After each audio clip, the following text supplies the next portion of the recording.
a living history production. I'm Matt McLachlan.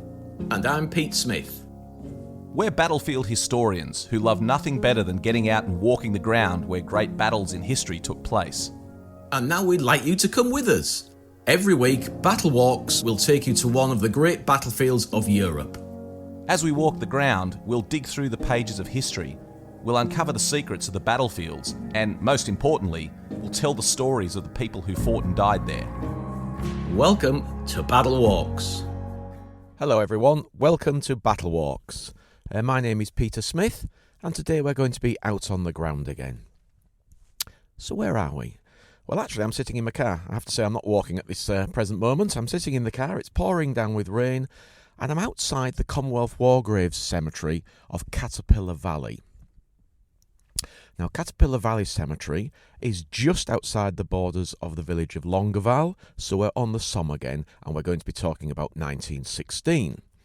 But this time we're going to be covering the New Zealand Division. The New Zealanders attacked in this area, just over the ridge, which is on my right-hand side, on the 15th of September in 1916. So that's what we're going to be looking at today. We're going to be walking their battlefield, and we're going to start we'll have parked the car at the cemetery, and we're going to walk from here up to the memorial. There's a New Zealand memorial here as well, and then down to the left-hand side of the village of Flers.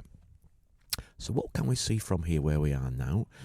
Well, the car is parked in the front of the cemetery, and if we're looking into the cemetery, then beyond us is the valley of Caterpillar Valley. So it's on the far side of the cemetery.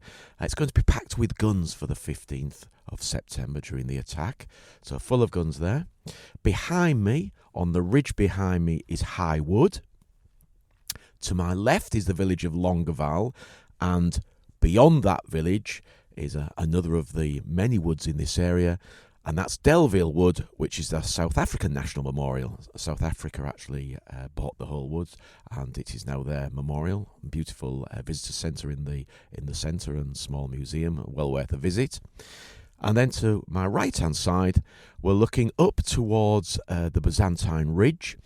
It's not particularly up, it's about the same level, I suppose, but it is a ridge. And so the Byzantine Ridge, on the right hand we can see Byzantine Le Petit Wood, and slightly to the right of that we can see a radio mast, and that is the mast that indicates the location of the windmill where the Australians have already fought prior to this.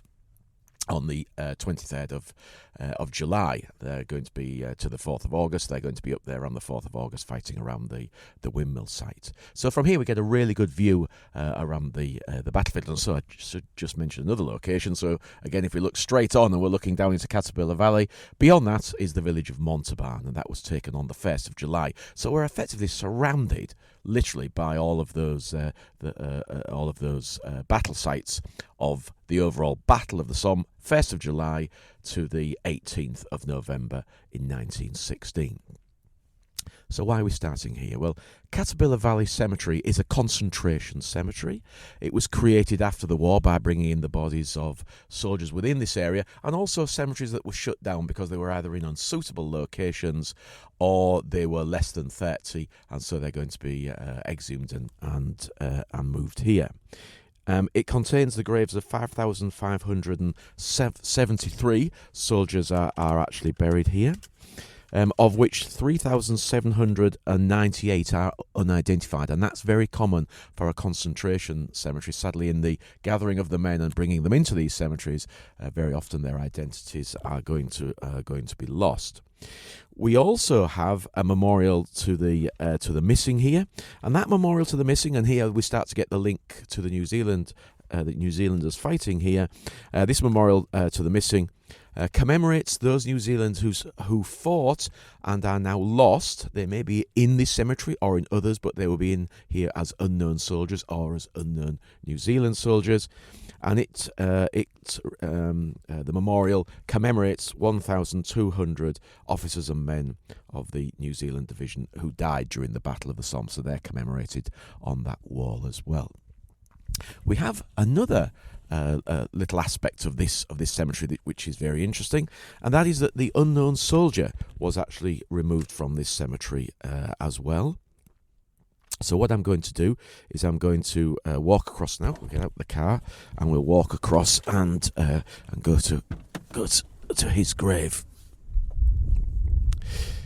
So yes, rather drizzly morning this morning. Underneath the archway, a beautiful archway, Caterpillar Valley Cemetery emblazoned on the wall. The little box on the right hand side, the brass box containing the cemetery register and the visitors book, is just now right hand side. And I'm walking to the left. He's over on the left hand side as we walk towards the memorial to the missing.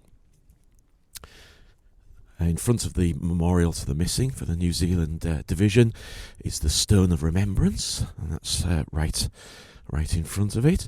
And on the far side of the memorial, overlooking Caterpillar Valley and the village of Montebahn, we have a building. I don't know how to describe it really. Pillared, looks very almost Romanesque really in the layout, and there's a seat there. So again, practicalities when you're visiting these cemeteries. If you feel the need to sit down or to get out of the sun or the rain, that you can head over there. So now I've walked to in front of the former grave of an unknown New Zealand soldier. He's flanked by two others. A New Zealand soldier of the Great War, known unto God, those words by Rudyard Kipling, on each side of him.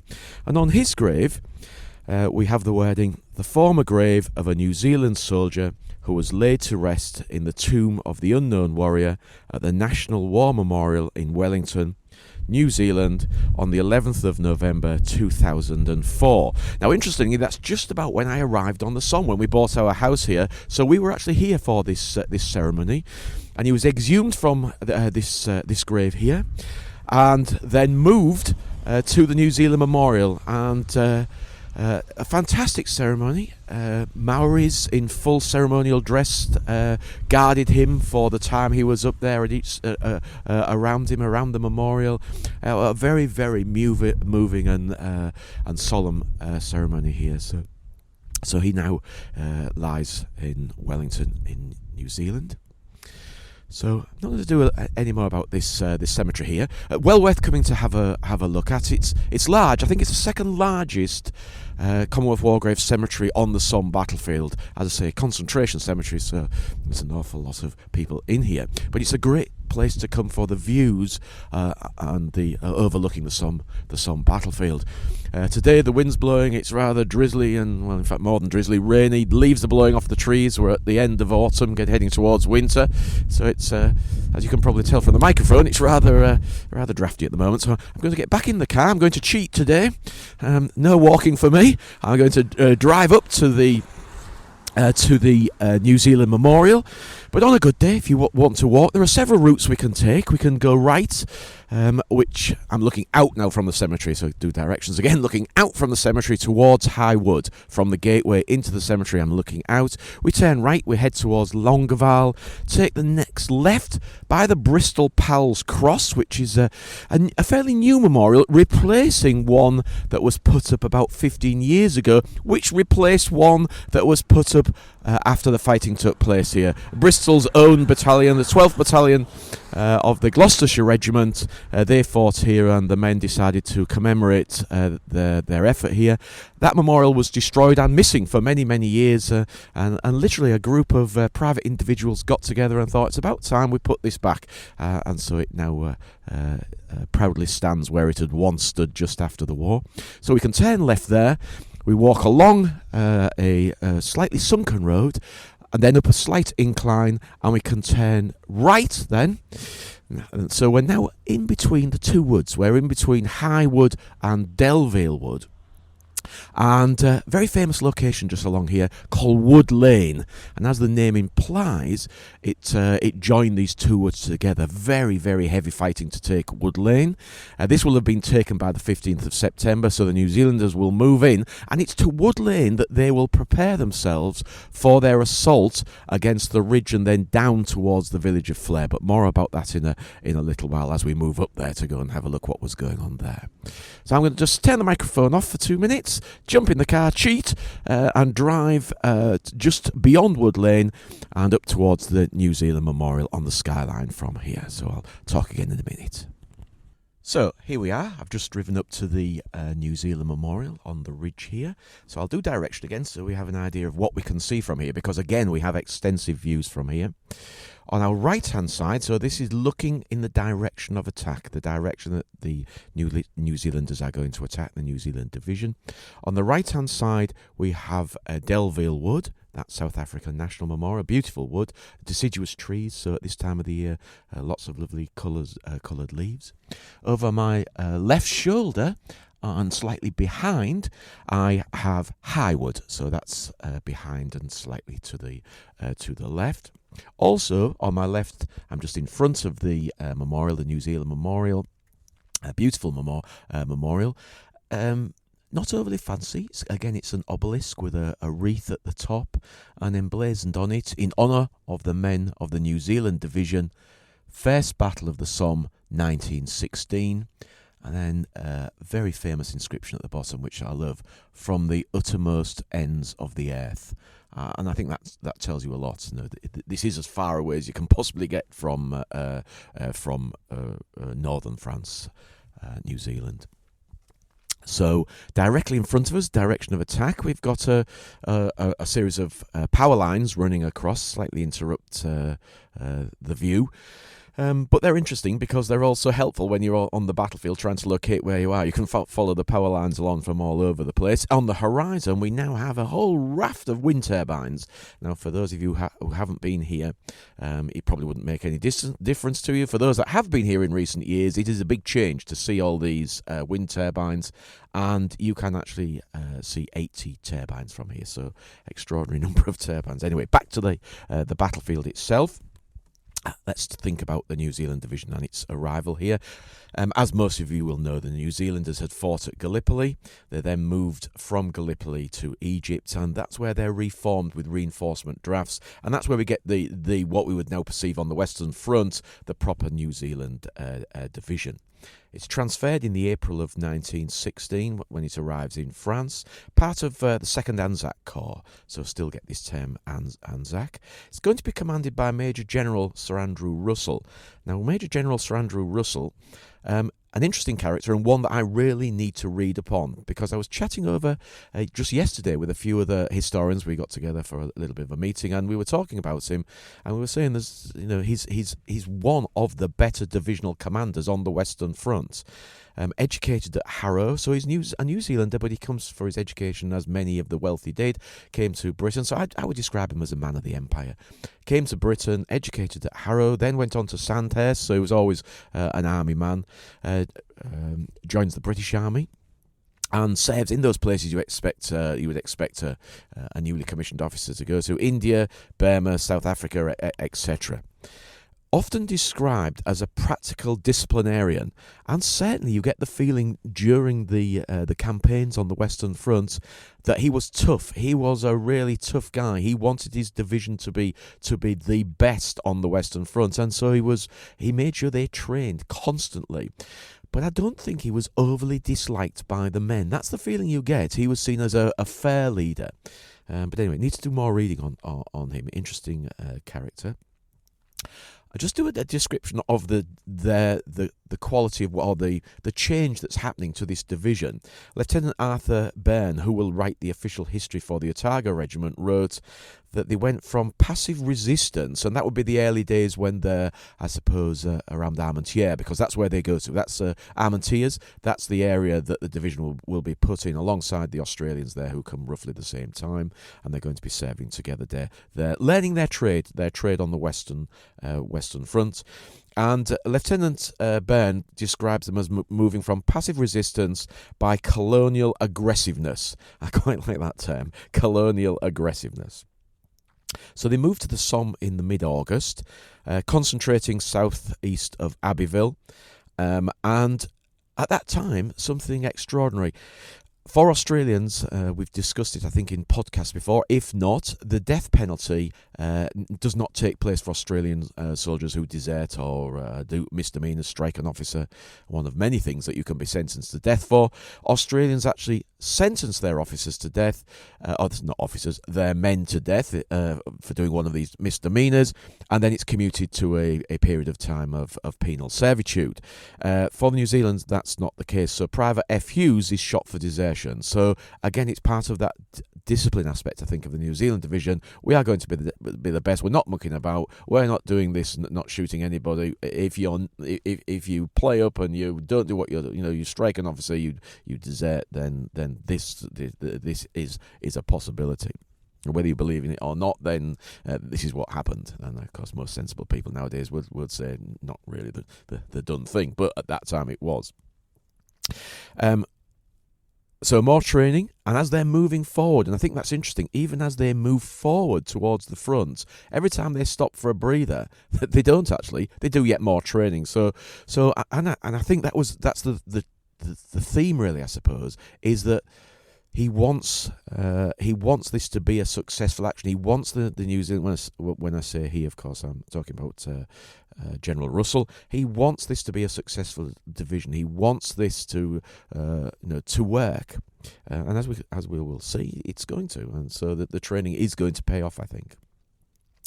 So by the September, they're in Albert, just behind the lines now, frontline town, very badly damaged, but they're in the area there. And at a place called Mailts, alongside the Albert, that's where the divisional headquarters will go. So that's where he's going to base himself. On the 27th of August, the divisional pioneers go into the line. They are going to be the first people to go in, and the engineers, because they are going to make sure that the trenches and the roads and the routes that are going to be used to bring the division into the front line are in a suitable condition.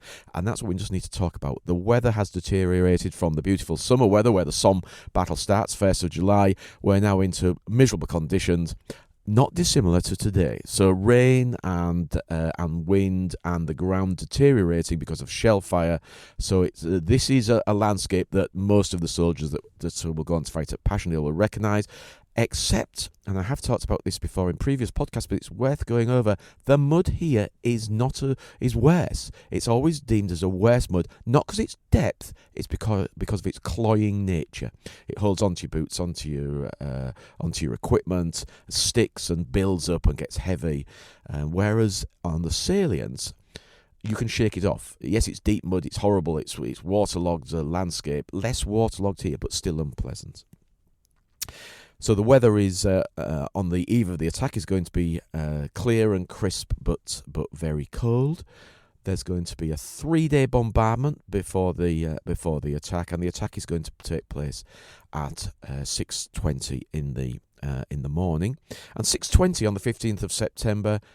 It's crisp, it's clear, it's cold, it's also dark. That's the one thing to say. That is dark going towards dawn. So when they start to advance, they are advancing in, I suppose, almost half light. You would see an element of light, probably about 40 paces in front, which is often said to be the perfect distance. It's a distance that you can shoot accurately, but the enemy can't see you until you get that close.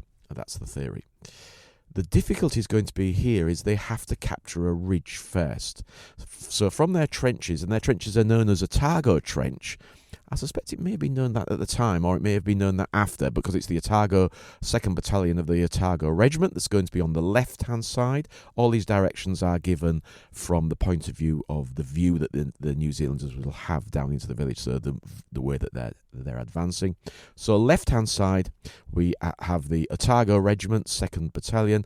On the right-hand side, we have the Auckland Regiment, 2nd Battalion. They're going to be on the right.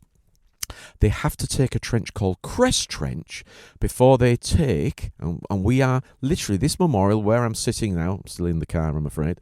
Where I'm sitting now is, we have Crest Trench behind me and what's known as Switch Trench in front of me. And that Switch Trench is the heavily defended trench that we're going to try and take here and successfully take.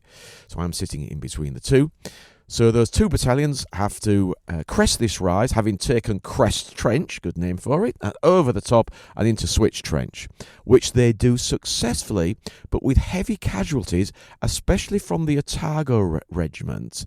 On the left, the Otago Battalion, the 2nd Battalion, taking fire from its left from an area that should have been taken by the 47th Division, who are fighting through High Wood. Now, unfortunately, they are going to be stopped at High Wood. They will not get through. So it means that the left flank is in the air. In other words, there is nobody there on the left flank to protect them. The Germans are still occupying all the lines on the left, which means their machine guns, firing from a ridge on the left-hand side, can enfilade the attack of the 2nd Otago Battalion, so they're taking very heavy casualties on the left-hand side. They're driven to ground, and as is very often the case, it needs an individual to stand up and help the men move forward by an act of individual bravery. And so Sergeant Donald F. Brown stands up and moves forward and takes a machine gun position and then another position in both of these trenches. So first of all, Crest Trench and then the Switch Trench. So I'm going to read his citation because he will be awarded the Victoria Cross for that action. And this is New Zealand's first Victoria Cross on the Western Front. For most conspicuous bravery and determination in attack, when the company to which he belongs suffered very heavy casualties in officers and men from machine gun fire, at great personal risk, this NCO advanced with a comrade and succeeded in reaching a point within 30 yards of the enemy guns. 4 of the gun crew were killed and the gun captured. The advance of the company was continued till it was again held up by machine gun fire. Again, Sergeant Brown and his comrade, with great gallantry, rushed the gun, killed the crew. After his second position had been won, the company came under very heavy shell fire, and the utter contempt for danger and coolness under fire of this NCO did much to keep up the spirit of his men. Now, very sadly, he will be killed a few days later. And he's buried in Wallencourt Cemetery. So he was actually killed on the 1st of October. Now, the comrade he was with, I was just interested to see who he was. He's another sergeant, so it was 2 sergeants attacking together. And he was a sergeant called Jesse Rogers, who will eventually be awarded, in fact, he was awarded the MM for this action. And he will go on to be commissioned as an officer and will be awarded the Military Cross as well. So he's MCMM. And sadly, he died of wounds on the 30th of July 1917. So neither of these men that did this very brave act will make it home, very, very sadly. The defenders here are the 18th Bavarian Regiments. Now, I don't talk about the Germans very often, partly because I'm not that knowledgeable. It's becoming easier to know an awful lot, so I should really improve my knowledge. But here we have the 18th Bavarian Regiment, the German structure of command and the German units in the field, something I definitely need to improve on. Perhaps more of that later on. Not during this podcast, I hasten to add. So, 18th Bavarian Regiment defending. Now, they are going to have a seriously tough time because the New Zealanders here are not mucking about. And in fact, they're taking very few prisoners. And in fact, only really wounded prisoners who are on the floor and are badly wounded are those that are going to survive.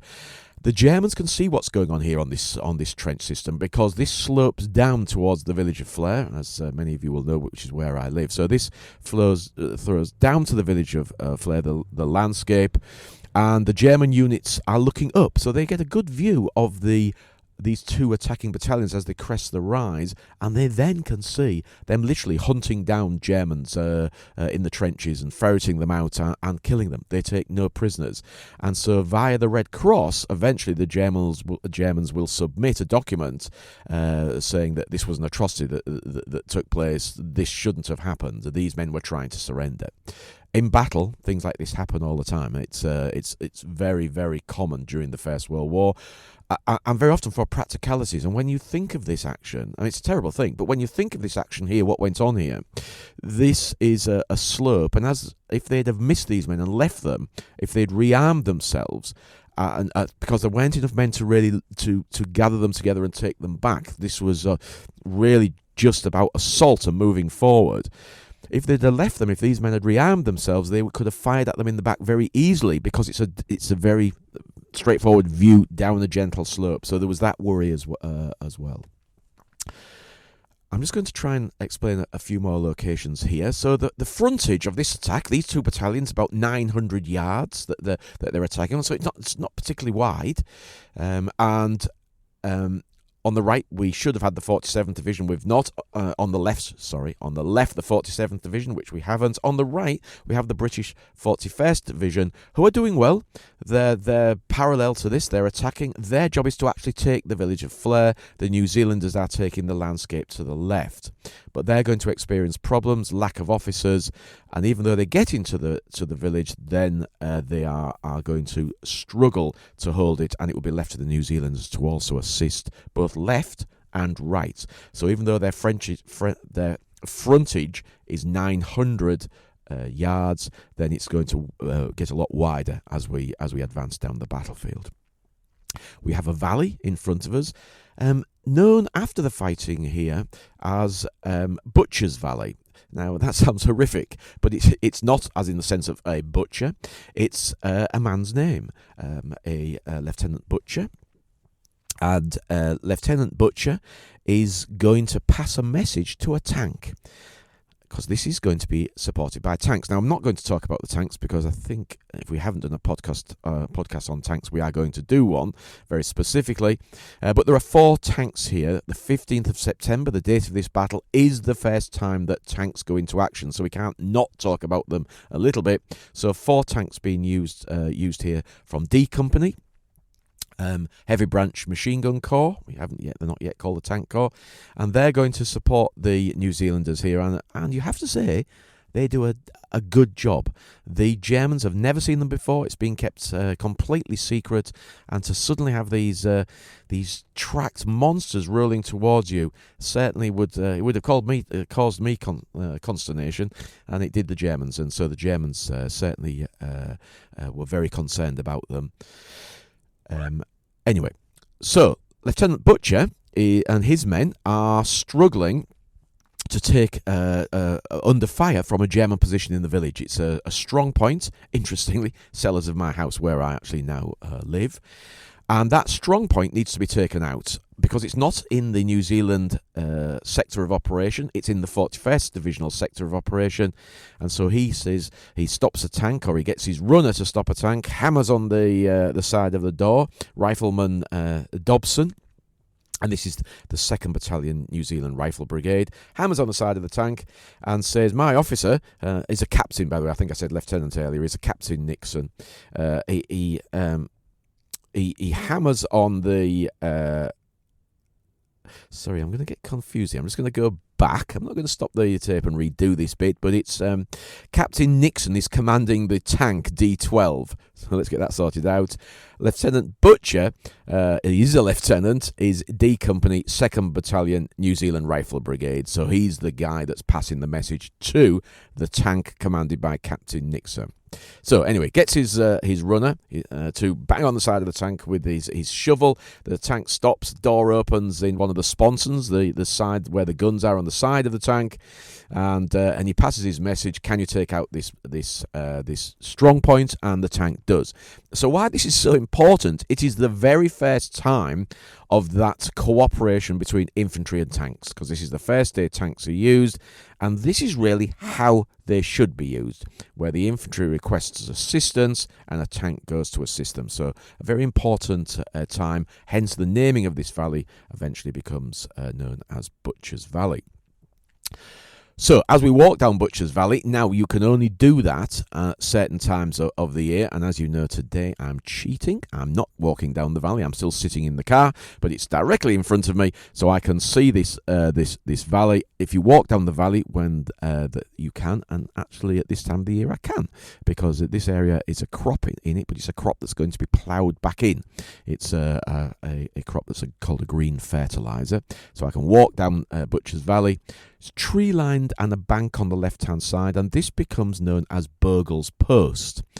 Why is it known as Burgle's Post? Because a medical officer, Captain Bogle, will bring forward his advanced dressing station and set it up here as the fighting moves off into the village. and sadly he will be killed here. He's now buried in a cemetery known as Quarry Cemetery, Montebahn. That's one of those locations that I pointed out behind Caterpillar Valley Cemetery. And that's where a secondary medical post and also a divisional burial ground was being put in there, and he will be moved back as if he was wounded, because they want to get his body off the battlefield and make sure his body is not lost on the battlefield for all of this excellent work he's done. They don't want him to be lost. I suppose they revere him, and so he's moved back, so it becomes known as Bogle's Post. So on they move into the village. Very successful fighting. This attack, I haven't named this battle actually. This is known as the Battle of Flers Corsalette. So Flers in front of us, Corsalette is on my left hand side, and it's where the Canadians attacking at Corsalette. And on the right hand side we get a ridge just on the right hand side of when we're looking down towards Flers, and that's where the Guards division is actually attacking on that right hand side as well during this battle. So this is a fairly substantial battle, the Battle of Flers Corsalette. Well, the New Zealand attack here, they take more ground than anybody else. Their attack is successful. So as they head on down the slope, still taking heavy fire from guns on the ridges beyond, but taking the German trenches. So they've taken the switch trench, they've taken a little connected trenches called Fig, Fair and Ferret trenches. They're captured, and that's part of the Brown line. And then they're using the tanks to get further forward through the uncut wire. Tanks assisting them, and overrunning a position known as Flers Trench, just on the outskirts of the village of Flers. Now, sadly, that tank we talked about, D12, is going to be knocked out. One of 4 tanks here, 2 of them will be knocked out, and D12 was knocked out just after that, while assaulting one of the trenches just on the outskirts of the village, known as Fort Trench. So it was knocked out. Next little bit of tank and infantry coordination that takes place here, and that is one of the tanks. New Zealand has now taken most of their objectives. They can't quite get to the red line because of enfilade fire from the left. They take it briefly and then have to fall back to the outside of the village, mainly because they're having to cover the left, where there's no 47th Division, and the right, where the 41st Division has fallen back. So they've got quite a wide frontage. So it's deemed that this is the place to dig in and to stop here, which they successfully do. But there is a tank here as well. There's a tank called D11. Commanded by a chap called Purcell, and they actually stop it and request, because it's due to go back, it's starting to run low of fuel, the tanks have done their job, but they say to this tank commander, can you stop here overnight with us? We are concerned that we may be overrun on the night, and we'd like your support if you're still here. And the Germans can see there is still a tank out front, and that's what he does. So Purcell and his tank, D11, they stay in the front, and that tank actually has a name. Some of them had names, some did not. This one is called Die Hard. So Die Hard stays in front of the village of Flers overnight, protecting the New Zealanders and the 41st Division, who are holding the village. So very successful attack. Sadly, quite heavy casualties, so we're just going to talk about the casualties as we always do at the end of one of these podcasts. So the 2nd Brigade, they had 798 casualties, and they were the guys that took the ridge initially. So the 2 trenches, Crest Trench and Switch Trench. The 3rd Brigade took the brown and the blue lines, and they had 1,200 casualties. From a point of view of battalions, the 2 battalions that took the heaviest casualties were the 2nd Otago on the left during that initial assault. 700 men assaulted, 460 of those 700 men will become casualties. So that's terrible for that battalion, and it will become ineffective. It will need to be completely re-kitted out and resupplied with men.